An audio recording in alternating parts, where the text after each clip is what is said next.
Hi, I'm Debbie Gamble, Chief Officer, Innovation Labs and New Ventures at Interac Corp, and this is Everyday Trust.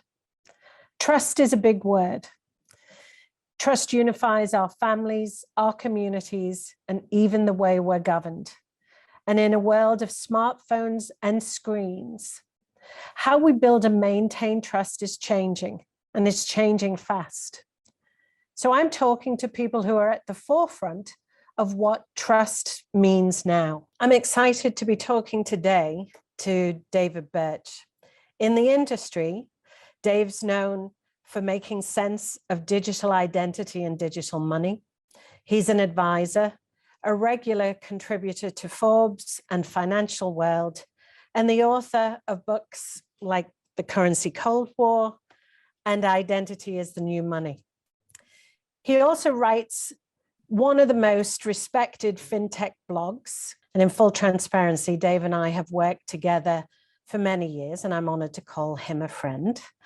Thank you, Dave, for taking the time to speak with us today. Thank you for inviting me, Debbie. It was lovely, lovely of you. So Dave, I start these conversations with the same question. How do you define trust? And from your perspective, what does trust mean in the digital economy? And is it different in the digital economy to the physical world? Yes, it is definitely different, Deb. So, I mean, I'm coming at this from quite a technical perspective. So when you say trust, to me, when I say trust in the sort of the context of the digital economy, I mean something sort of technically quite specific. I mean basically, liability shift, like trust. If you want to come and get a mortgage from me, trust means who do I sue if you're not you? Like who ultimately's fault is it if you're not you? That kind of thing. So I tend to think of trust in that very technical sense. I think that's quite different from the sort of casual use of the word trust in general terms. That means a few different things. Given the definition you just shared with us, what's your sense of the current state of trust in the digital ecosystem? Do we have a trust issue? I think we have a trust issue from a society perspective. I mean, you've seen it, throughout the last few years. You have this kind of disintegrating trust in authority and establishment, and to the point where nobody trusts anything. You see things on the web all the time that you've no idea whether they're real or not. So first of all, if you just look at the sort of mechanical measurement of sort of the inverse of trust, what you see is fraud is completely out of control. So you see this absolute explosion in fraud, which is very damaging, not just because of the money loss, but because it sort of undermines the whole kind of online economy and moving forward in that sort of area. So you can see there's a problem there, but there's also a problem in if you're trying to create something new, if you're trying to start a new business, if you're trying to start a new service. I just feel we're so far away from having that infrastructure that we need. It sounds like it's not just a set of opportunities that we're all kind of looking at for a better experience, but it's an imperative to solving some of the problems that we have in engagement, and specifically digital engagement. What's important when I interact with you online is not that I really know that you're Debbie. Your real name is not an important part of the transaction. What's important is I know that you're good for the money, or you're over 18, or you're a Canadian citizen, or you're a woman, or whatever it is that's necessary to make the transaction take place. So in the old concept, you knew each other individually, and it was your identity that was critical. In the new world, it's your reputation that's the crucial thing. You brought up, the relationship of trust and reputation, which I think is a very important kind of component of the trust topic, because reputation is not just the way that as individuals we kind of create our persona, but it's the way businesses run. So it's a key component to the whole kind of trust framework. I think in the digital world, this idea that you have to prove who you are. Well, not who you are. You have to prove that you're allowed to do something, whatever. That will become natural. That will be the natural way of doing things, But there's some symmetry there as well, because when I go to the bank, I need to be able to see that it's the bank. If my credit card issuer phones me up, I need to see on my phone it really is them.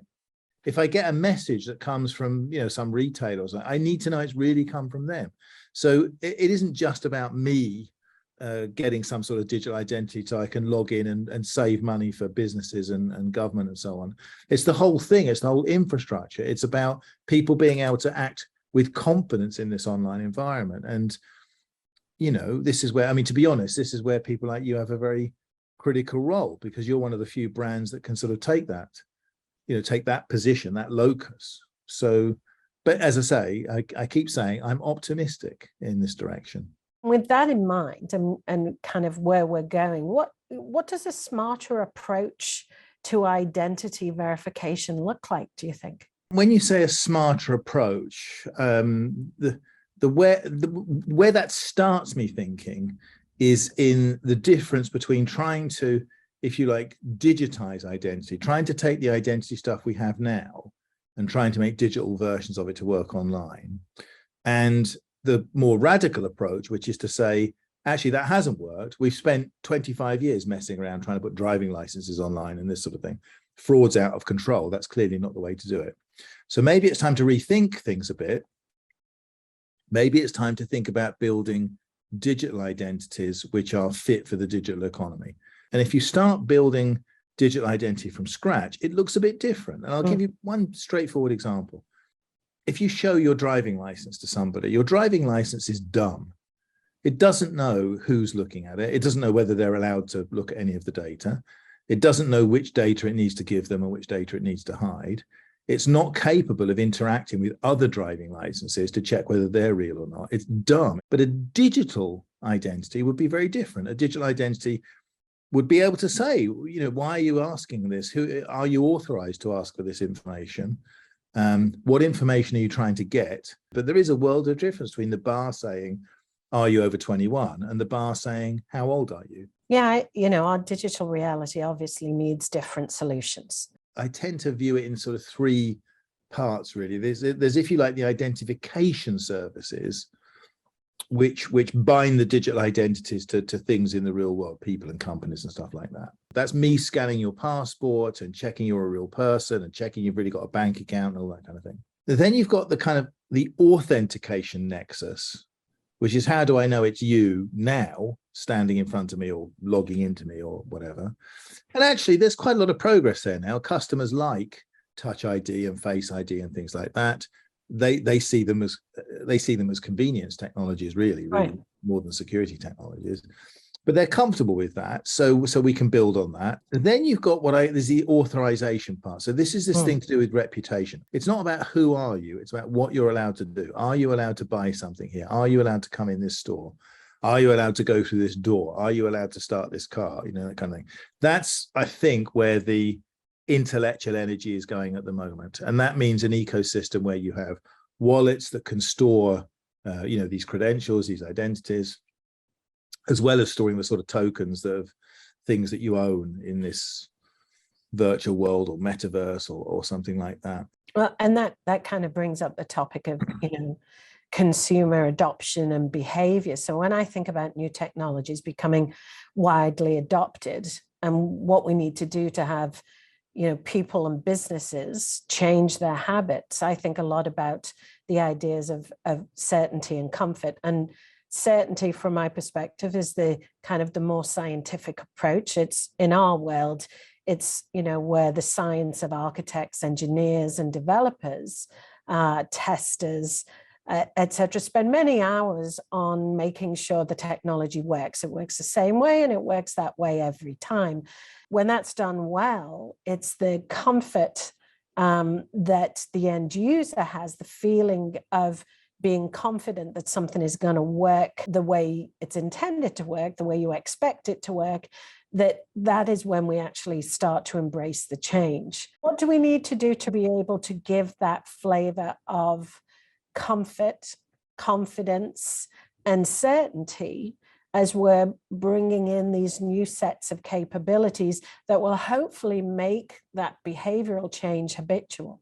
I keep bringing in the kind of anthropological word ceremony into this. If I go to a store in Kazakhstan or Canada, I go up and buy a cup of coffee and I tap my thing and I walk out. I know exactly what to do.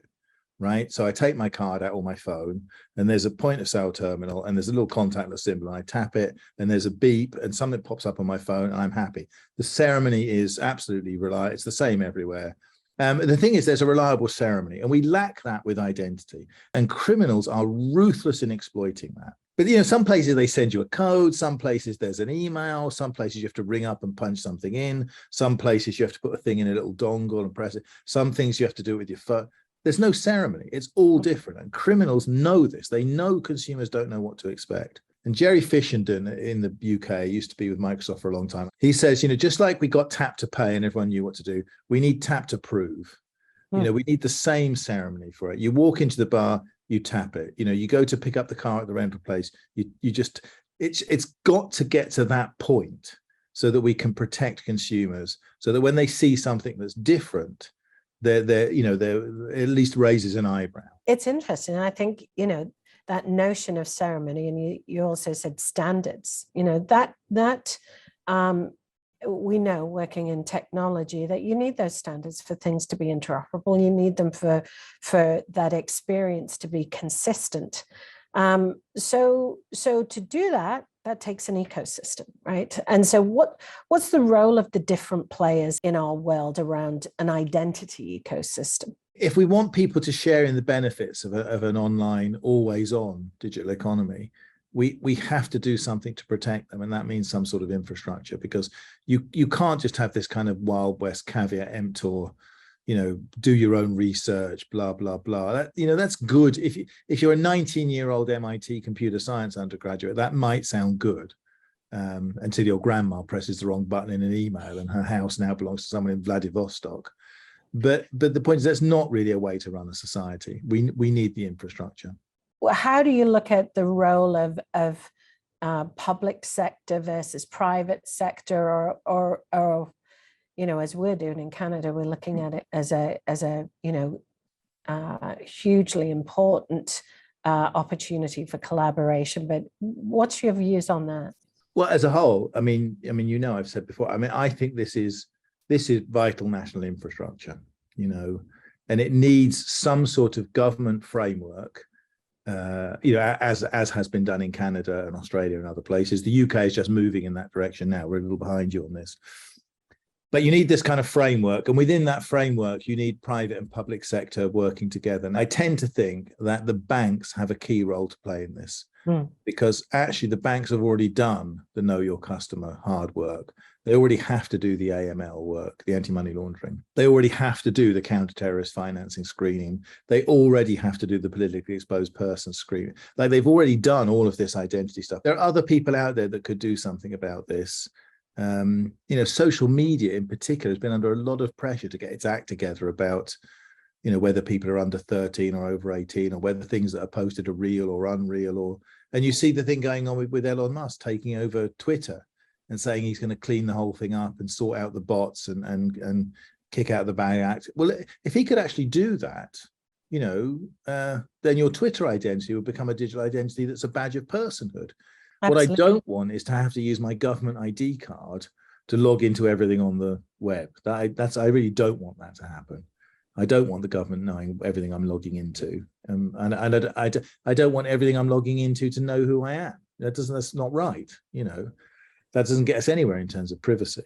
So, you know, the role for people like Interac to be brokers in the middle of that, I think, is quite strong. So Interac isn't, you know, seen by the average consumer as some crazy technology crypto nutcase fly-by-night thing. You know, it's solid, it's always there, it works, everyone's got a card. We believe so. You know, this at the end of the day is all about trust. And I think the notion of ensuring consumers are in control of their data and are comfortable with the privacy and can rely on an ecosystem that can deliver in, you know, in technical terms, those verifiable exchanges is really what we're all about. I'd like to kind of, you know, move a little bit into the realm of payments and digital identity.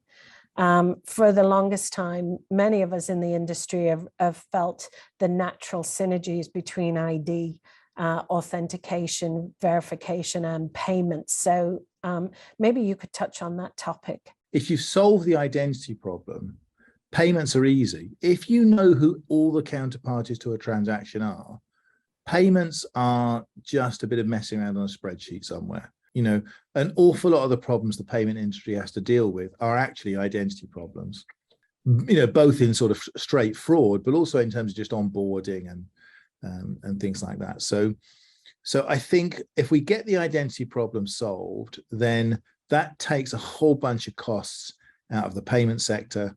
That makes the payment sector more efficient, lowers the costs, makes it possible for more businesses to go online and do more business that way. You know, a lot of really smart people spend a lot of their time working on anti-fraud stuff when they could be creating new products and services instead. So for me, the unshakable conviction is that if we fix the identity problem, we make things a lot better in payments. There's no doubt about that in my mind.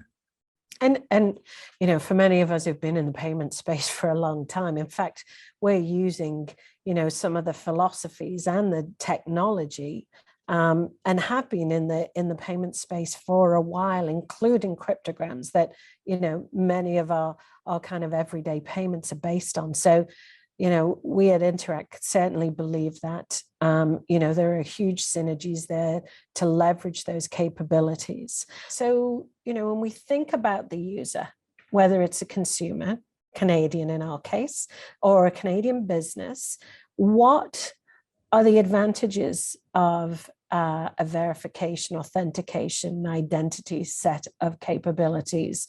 What kind of opportunities are there if we get this right? You've got the low-hanging fruit around things like proof of age and so on for alcohol and things like that.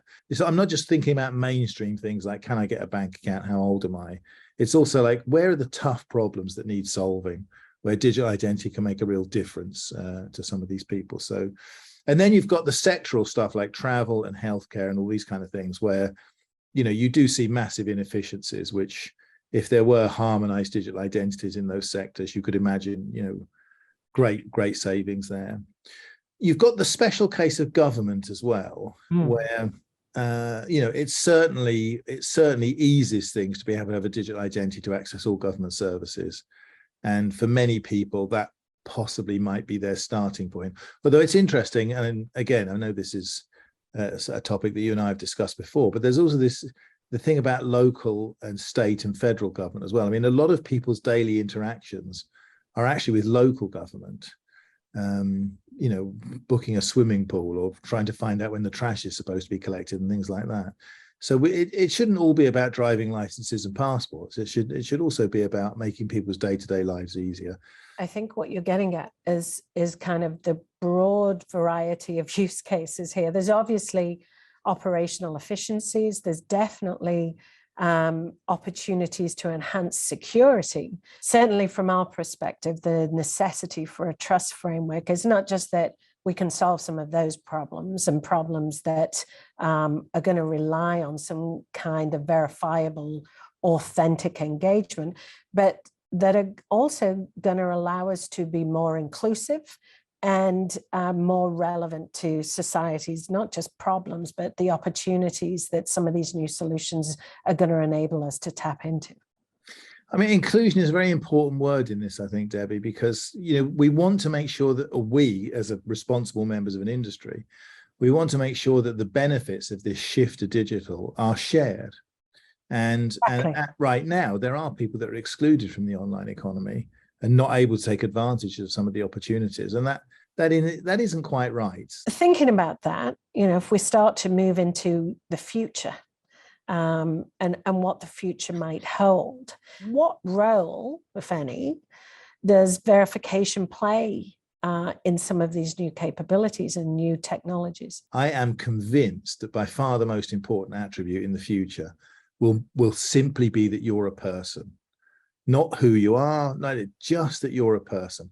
And simply being able to go and log in and the system knows you're a person, that would be a great start. So first of all, when you talk about the metaverse that people are imagining now, these kind of immersive virtual worlds where people will do real business, that it's inconceivable without digital identity. Digital identity is the missing part of all of that. And no one's going to let their kids go into a metaverse where anybody could be in there. No one's going to do business with someone who you can't establish their credentials and so on. So I see those things. I mean, they have the same problems. They still need the same solutions, but actually they do bring new energy into the space. Certainly kind of an interesting opportunity for us to help define the future and figure out how we can solve some of the problems that we're faced with today.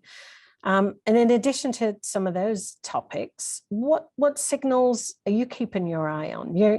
What are the things that you're looking to for the next 5 years or so? I very lazily summarize things as blockchains, biometrics, and bots. So I don't really mean blockchains. I mean distributed. Blockchain is the word that everyone else uses, however inaccurate.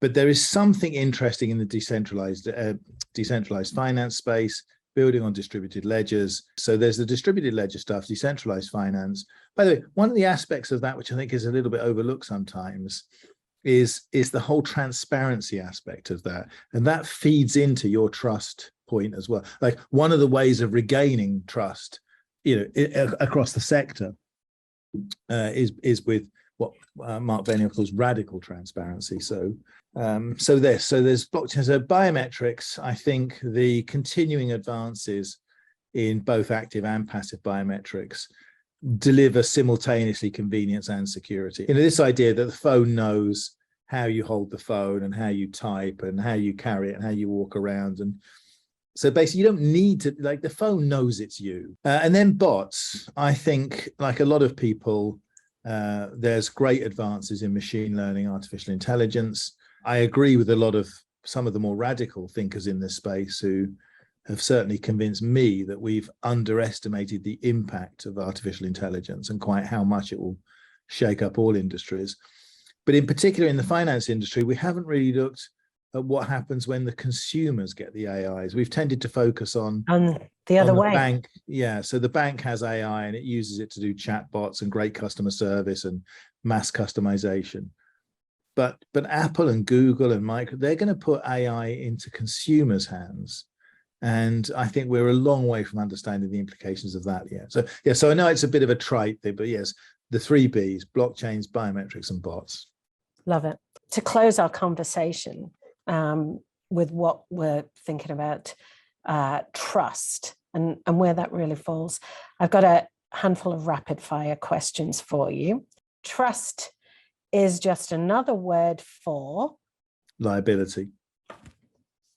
Second one, the most trustworthy person I know is? My wife is by far and away the most trustworthy person I know.